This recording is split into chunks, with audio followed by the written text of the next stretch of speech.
I'm Rogue Marby Scott. For all of you that don't know who I am supposedly a makeup guru, some would say. I would just literally kind of say that I'm a makeup artist who likes to share my experiences here on YouTube. I'm doing a series where I am going to be teaching and talking to you guys about, you know, how to do your makeup, whether you're a guy or a girl, and it's going to be like really simple, really quick, less than 5 minutes. But I didn't want to start off the series by going into just straight going on into makeup and using, you know, products and stuff like that, because it's quite clear that some people don't know what they're using and some people don't know what to use. So I wanted to start off with the foundations. I'm going to be talking about primer, foundation and concealer, the 3 kind of foundations to your makeup look. So first off, I'm going to be talking about primers. So primers for the skin before you use your foundation are basically the building blocks of how application will kind of stay onto your face and create the longevity of your makeup. Not everybody uses primer. I don't always use primer. Primer for me depends on how I'm expecting my makeup to stay or how I want it to stay. So I would only use primer if I know that I'm going on a night out or I've got an event or something like that, and I literally just kind of need my makeup to stay in place for however long. You don't need primer, but primer is a good thing. It's not a bad thing. Primers can come in different categories, so you can get primers for dry skin, oily skin, normal skin and combination skin. And also you can get primers that do certain things. You can get primers that can just mattify your skin before you put your foundation on, and it helps with your foundation look a lot less shiny as well. Or you can get primers that are just normal. Kind of think of it like a house. Before you build your house, you've got to kind of prep the ground and everything before you know, place the wood and the bricks and the cement. So going on to foundations. Foundations do, just like primers, have types. Normal skin, dry skin, oily skin, combination skin. And they also come in different types of coverage.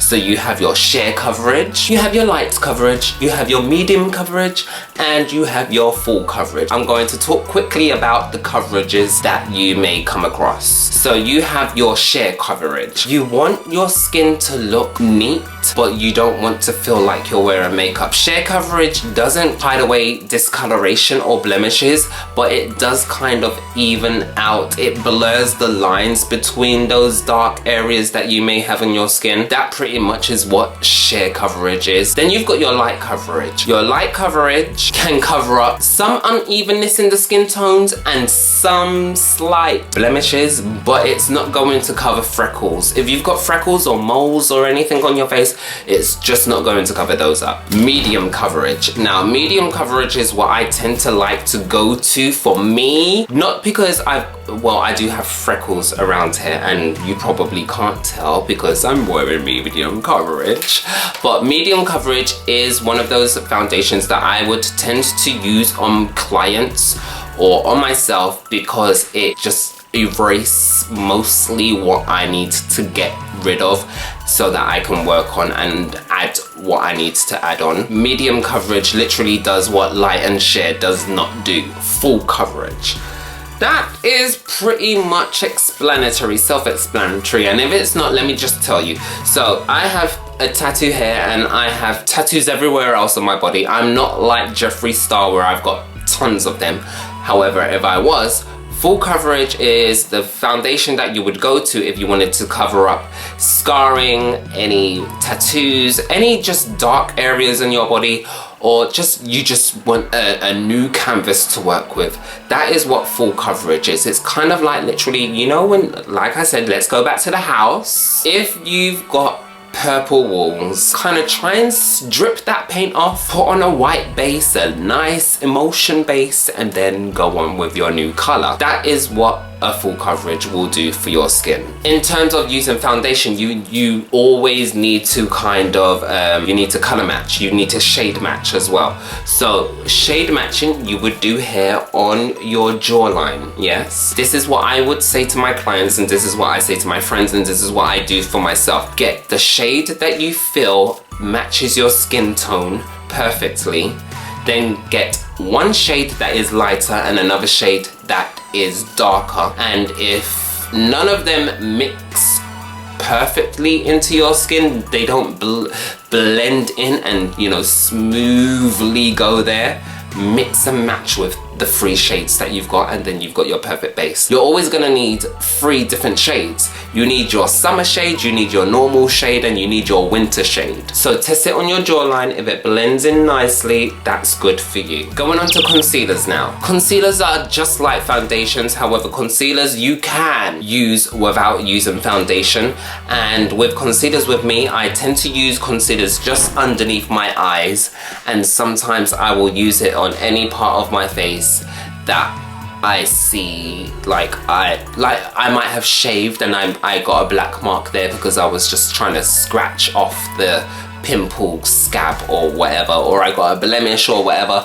That's what I would kind of use concealers for. I don't use foundation on a regular basis just because I don't. If you're going to use concealers in conjunction with foundation, I would suggest that you do your foundation first and then put your concealer on afterwards. You can put your concealers on first and then put your foundation on afterwards and then put concealer on top, or not do that. You just gotta kind of mix and match what works well for you. You know, makeup is such a great thing. There's no if, buts or maybes. It's all about you. Going on to setting. So we can talk about setting powders and we can talk about setting sprays. I use both, and I use both depending on what I want. So setting powders are, you know, you set your foundation and your concealer so it doesn't move, and then with the setting spray you use that so nothing moves. Or depending if you don't want powder and spray on your face, you can just use the spray. When you use setting powders, I feel like it gives you a mattified look, and if that's not the look that you're going for, then maybe you need to just not do the powders and then go on to the setting sprays. And you can get setting sprays that are mattifying as well as they give you a dewy look, or you can get setting sprays that don't give you a dewy or a mattifying. They just kind of leave your makeup looking how your makeup looks before you kind of set it. But if you're going to use a powder, well, powders tend to mattify, and I haven't come across a powder that leaves your face looking dewy, so I'm just going to stop there because someone might contradict me. So guys, this is literally the one-on-one makeup video for you guys before you start watching the series. I hope you've enjoyed what I've kind of given you so far. I hope I gave you enough. If I haven't, leave in the comments below. Let me know what you need more information on, and I'm happy to, you know, elaborate more on stuff that I may have not given enough information on. And don't forget to subscribe, because if you don't, then I don't know if you love me or not. And don't forget to comment, because if you don't comment and you're still questioning yourself and you're still questioning this video, then I'm not going to know. Let me know, let me know. You can follow me on Twitter, Instagram, and you can follow me on Facebook. So my Facebook is Rogue Marby Scott, my Twitter is Rogue M Scott, and my Instagram is The Only Way Is Marbs. And I will see you in the next video, which is how to look less tired and look more fresh and awake and younger. Bye guys!